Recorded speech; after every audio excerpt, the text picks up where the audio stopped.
hurmatli hamkasblar, muhtaram prezidentimiz tomonidan 2025-yil 19-sentyabrda aholi va qishloq xo'jaligini ro'yxatga olish bo'yicha muhtaram prezidentimizning 173-sonli farmonlari chiqdi.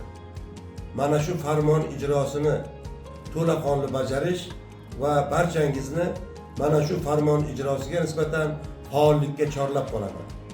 Aholini va qishloq xo'jaligini ro'yxatga olish tadbirlarida faol bo'ling. Bu faollikni o'zingizdan boshlang.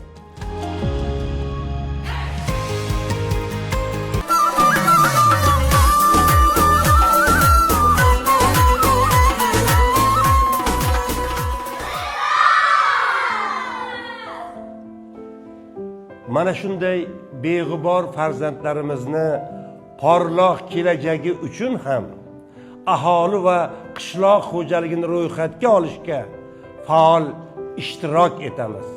Birga ro'yxatdan o'tamiz. Yurt kelajagini mustahkam quramiz.